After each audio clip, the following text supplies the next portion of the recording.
Assalamualaikum warahmatullahi wabarakatuh. Perkenalkan, nama saya Muhtarik Nabil Bait, mahasiswa Unsia, Prodi S1 PJJ Manajemen.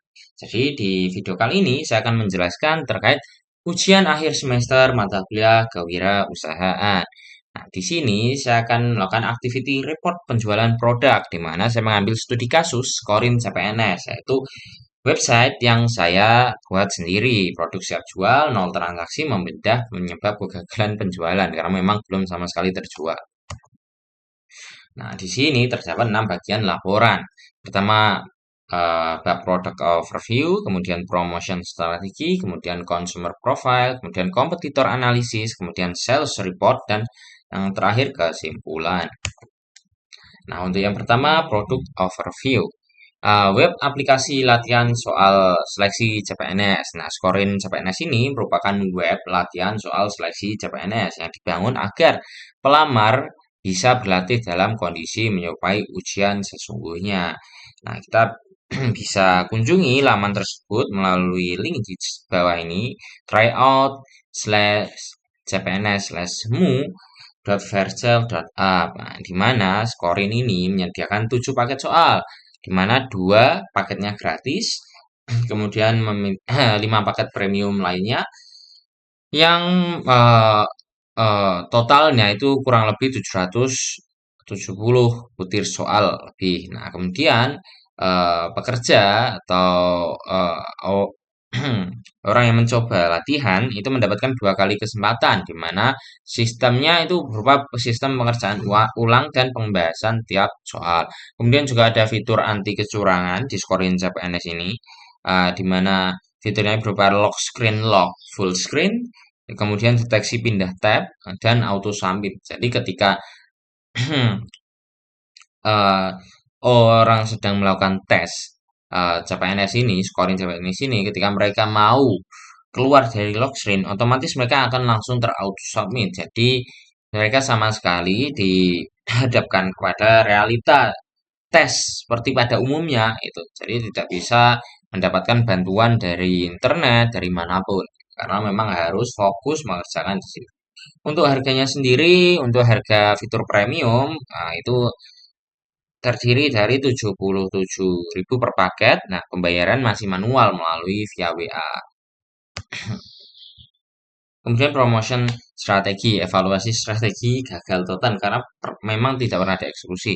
Belum ada satupun aktivitas promosi yang dijalankan. Produk sudah selesai dikembangkan dan live sejak beberapa waktu, namun proses go to market belum pernah dimulai. Nah, tidak dilakukannya posting sosial media terjadwal, campaign berbayar, kolaborasi komunitas CPNS, konten edukasi. Nah, kemudian alasannya waktu dan energi habis di development atau pengembangan. Tidak memiliki rencana tertulis, kemudian menunggu payment gateway selesai, atau pembayaran yang lebih proper. Nah, kesimpulannya, strategi promosi tidak dapat dinilai berhasil karena tidak pernah dijalankan. Kosongan ini sendiri menjadi temuan utama evaluasi bisnis pada laporan ini. Nah, kemudian siapa yang ditargetkan? Yaitu calon pelamar, CPNS atau P3K, rentang usia 22 hingga 35 tahun, di mana fresh graduate umumnya itu umurnya di 22 tahun, dan batas akhir pelamar CPNS ataupun P3K itu ada di umur 35 tahun. Nah, yang satu, kenapa kok yang ditargetkan itu? Karena satu kebutuhan menjadi media latihan soal yang murah, mudah diakses, dan mendekati simulasi ujian asli. Nah, kemudian perilaku cari info, aktif di grup WhatsApp, YouTube, dan tryout gratis sebelum mempertimbangkan produk berbayar. Kemudian pemicu keputusan beli, nah, bukti sosial, testimoni, rating, dan rekomendasi dari sama pelamar CPNS. Komentar analisis. Jadi peta persaingan. Di sini saya sampaikan peta persaingan. Ada ID CPNS, Smart CASN, Impia, di mana yang ID CPNS berdiri sejak testimoni banyak. 2018 Smart CASN, Impia tidak dijelaskan. Nah, untuk scoring CPNS ini baru live tanpa promosi. Kemudian harga premium, nah, bervariasi paket. Kemudian untuk Smart CASN ini melakukan metode berlangganan. Kemudian untuk yang Impia ini sekitar 95.000 hingga 300.000. Kemudian untuk scoring CPNS ini sebesar Rp77.000. Kemudian fitur andalan untuk ID CPNS ini raport dan ranking nasional. Untuk Smart CAS ini ranking nasional atau provinsi. Kemudian Impia fitur battle antar user. Kemudian untuk scoring CPNS yaitu fitur anti kecurangan. Nah, aktivitas promosi ID CPNS ini aktif testimoni di publik, Smart CASN aktif dan klaim nomor satu sejak 2018. Kemudian eh, Impia itu juga aktif masuk listicle rekomendasi. Nah, untuk scoring CPNS ini sendiri masih nol karena memang belum melakukan aktivitas promosi. Scoring CPNS unggul di harga dan fitur anti kecurangan, tapi kalah telak di exposure karena belum pernah ada aktivitas promosi. Sales report hasil penjualan. Paket terjual nol dan total keuntungan nol. Sejak diluncurkan hingga laporan ini disusun, produk memang telah mendapatkan akses publik namun belum menghasilkan satupun transaksi berbayar. Jadi tidak ada yang pernah mengakses atau mau membayar untuk akses premiumnya. Nah, penyebab utamanya nol aktivitas promosi. Target konsumen belum tahu produk ini ada, tidak ada funnel penjualan, pembayaran masih melakukan via WA, belum pernah diuji ke pengguna nyata, belum ada bukti sosial untuk meyakinkan pembeli.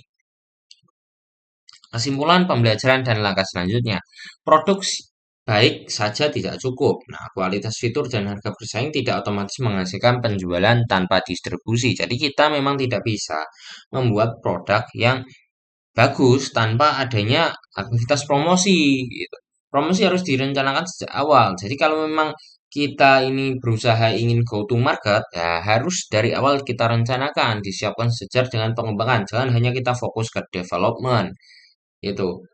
Kita juga harus fokus ke marketingnya, karena ketika kita fokus ke development, kemungkinan marketing akan tercecer. Kemudian langkah ke depannya, kita wajib melakukan promosi bertahap melalui sosial media, melalui komunitas-komunitas PNS, dan juga selain itu kita juga harus mempersiapkan sistem pembayaran yang proper, seperti pada umumnya sekarang yang lagi viral, pembayaran melalui kris. Tuh. Nah, mungkin itu saja yang dapat saya sampaikan. Berikut kita berikut scoring CPNS landing page-nya bisa kita lihat di situ atau misalkan kalian ingin mengunjungi bisa langsung ke tryout slash cpns resmu.versel.app. Mungkin itu saja yang saya sampaikan. Apabila saya ada banyak kekurangan, saya mohon maaf. Wassalamualaikum warahmatullahi wabarakatuh. Terima kasih.